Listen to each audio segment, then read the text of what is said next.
নমস্কার বন্ধুরা, আর জি কুকিং চ্যানেলে আপনাদের সবাইকে স্বাগত। আজকে নিয়ে হাজির হয়ে গেলাম নরম তুলতুলে সুজির পাটিসাপটা রেসিপি নিয়ে। তো চলুন শুরু করা যাক। একটা পাত্রে আমি 1.5 বাটি চালের গুঁড়ো নিয়ে নিয়েছি। আমি বাজারের কেনা চালের গুঁড়ো ব্যবহার করলাম। আর দিয়ে দিলাম 1.5 বাটি ময়দা, হাফ বাটি দিলাম চিনি, এখানে 200 গ্রাম চিনি আছে, স্বাদ অনুযায়ী লবণ দিয়ে দিলাম। শুকনো উপকরণগুলো খুব ভালো করে প্রথমে মিশিয়ে নিয়েছি।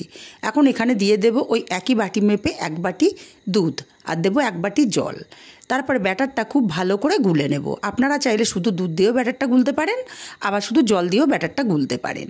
আমি একটা হাতা দিয়ে আপনাদেরকে ব্যাটারের ঘনত্বটা দেখিয়ে দিচ্ছি। ঠিক এইরকম ঘনত্বের ব্যাটার আমাদের রেডি করে নিতে হবে।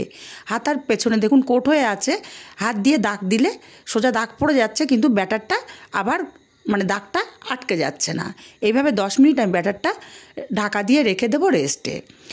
এদিকে গ্যাসে একটা প্যান বসিয়ে হাফ চামচ ঘি দিয়ে দিলাম হাফ কাপ সুজি। সুজিটাকে নেড়ে চেড়ে হালকা ভেজে নেব, কালারটা চেঞ্জ হওয়ার দরকার নেই। এখন সুজিটা ভাজা হয়ে গেলে এখানে 750 ml দুধ দিয়ে দিলাম।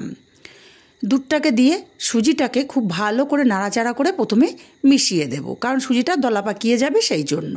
তারপরে এখানে মিষ্টির জন্য আমি ছোটো চামচের 4 চামচ চিনি ব্যবহার করলাম। আপনারা মিষ্টিটা যে যেমন পছন্দ করেন কম বেশি করতে পারেন। নাড়াচাড়া করে আরও 3 মিনিট রান্না করে নিয়েছি। ঠিক এইরকম ঘনত্বের হয়ে এলে এখানে দিয়ে দেব এলাচের গুঁড়ো, দারুণ একটা ফ্লেভারের জন্য। এলাচের গুঁড়োটাকে দিয়ে নাড়াচাড়া করে আরও 2 মিনিট রান্না করে নিয়েছি। এই ঘনত্বের হলে তারপরে গ্যাসটাকে অফ করে দেব। ঠান্ডা হলে পুরটা কিন্তু আরও ঘন হয়ে যাবে। আর এদিকে 10 মিনিট আমি ঢাকা দিয়ে রেখেছিলাম, যেহেতু কেনা চালের গুঁড়ো, শুকনো চালের গুঁড়ো, তাই চালের গুঁড়োটাও ভিজে গেছে। এবার এদিকে আমি একটা গ্যাসে ফ্রাইং প্যান বসিয়ে দিয়ে সামান্য তেল একটু ব্রাশ করে দিলাম। তারপরে 1 হাতা ব্যাটার দিয়ে দিলাম। এখন প্যানটাকে ধরে ঘুরিয়ে ব্যাটারটাকে প্যানের গায়ে ভালো করে ছড়িয়ে দেব। তারপর ওপরটা একটু শুকনো হয়ে এলে আমি এখানে হাতের সাহায্যে বেশ কিছুটা পরিমাণে পুর নিয়ে পুরটাকে দিয়ে দিচ্ছি। পুরের পরিমাণটা বেশি হলে খেতে খুবই ভালো লাগে।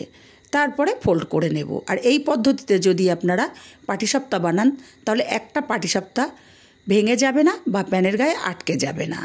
খুব সুন্দর মতো কিন্তু পাটিসাপটাগুলো উঠে যাবে।